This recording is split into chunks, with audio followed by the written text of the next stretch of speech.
Indian premier ലീഗിലെ നിലവിലെ റണ്ണറപ്പുകളാണ് Sunrisers Hyderabad. അവസാന സീസണിലെ ഫൈനലിൽ കൊൽക്കത്ത നൈറ്റ് റൈഡേഴ്സിനോട് തോറ്റാണ് ഹൈദരാബാദ് കപ്പ് കൈവിട്ടത്.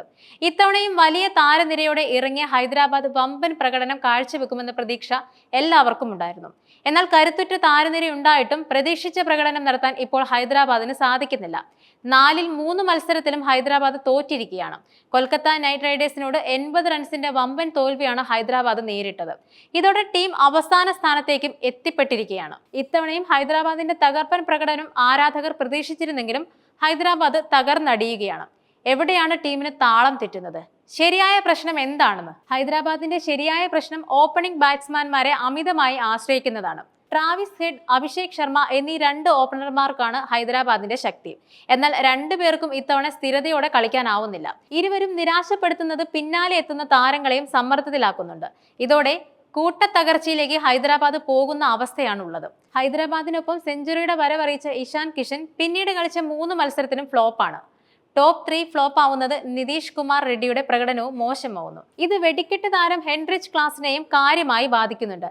നിലവിലെ ഹൈദരാബാദിന്റെ പ്രധാന പ്രശ്നം ടോപ്പ് ഓർഡറിന്റെ മോശം ഫോമാണ്. ഇവരുടെ പ്രകടനം മെച്ചപ്പെടാതെ ഹൈദരാബാദിന് വിജയവഴിയിലേക്ക് തിരിച്ചെത്തുക എളുപ്പമാവില്ല. ഹൈദരാബാദിന്റെ ബൗളിംഗ് നിരയ്ക്ക് പഴയ മൂർച്ചയില്ലെന്നതാണ് വസ്തുത. ഭുവനേശ്വർ കുമാറിനെയും നടരാജനെയും ഹൈദരാബാദ് വിട്ടുകളഞ്ഞത് വലിയ മണ്ടത്തരമായി. ഇത്തവണ ടീമിലേക്ക് കൊണ്ടുവന്ന മുഹമ്മദ് ഷമി ഭേദപ്പെട്ട പ്രകടനം നടത്തുന്നുണ്ട്.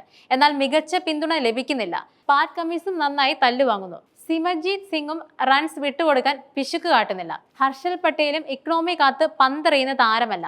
ഹൈദരാബാദിന്റെ ബൗളിംഗ് നിരയുടെ കരുത്ത് കുറഞ്ഞതും ടീമിനെ പിന്നോട്ടടിക്കുന്ന കാര്യമാണ്. KKRനെതിരെ 16 റൺസിന് 2 വിക്കറ്റ് നേടാൻ ഹൈദരാബാദിന് സാധിച്ചിരുന്നു. എന്നാൽ മധ്യനിര താരങ്ങൾ കളി പിടിക്കുകയായിരുന്നു. ബൗളിംഗ് നിരയ്ക്ക് പഴയ കരുത്ത് അവകാശപ്പെടാൻ സാധിക്കാത്തത് ഇത്തവണ ഹൈദരാബാദിനെ കാര്യമായി ബാധിച്ചിട്ടുണ്ട്. സ്പിൻ നിരയും ദുർബലമാണെന്നിരിക്കെ ഹൈദരാബാദിന് കപ്പിലേക്ക് എത്തുകയെന്നത് ഇത്തവണ ദുഷ്കരമാണ്. നായകൻ എന്ന നിലയിൽ അവസാന സീസണിൽ സൃഷ്ടിച്ച മികവ് ഇത്തവണ ആവർത്തിക്കാൻ പാറ്റ് കമ്മിൻസിന് സാധിക്കുന്നില്ല. ഓൾറൗണ്ടർ എന്ന നിലയിൽ കമ്മിൻസിന്റെ പ്രകടനവും മോശമാണ്. ഇത് ടീമിനെ കാര്യമായി ബാധിക്കുന്നുണ്ട്.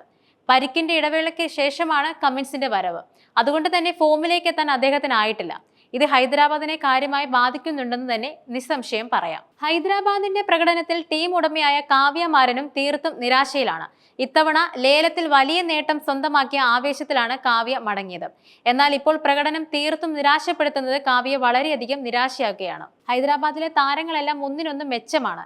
എന്നാൽ ഫോമാണ് പ്രധാന പ്രശ്നം. ഫോമിലേക്ക് എത്താനായാൽ ശക്തമായ തിരിച്ചുവരവ് ടീമിന് സാധ്യമാകുമെന്ന കാര്യം ഉറപ്പാണ്.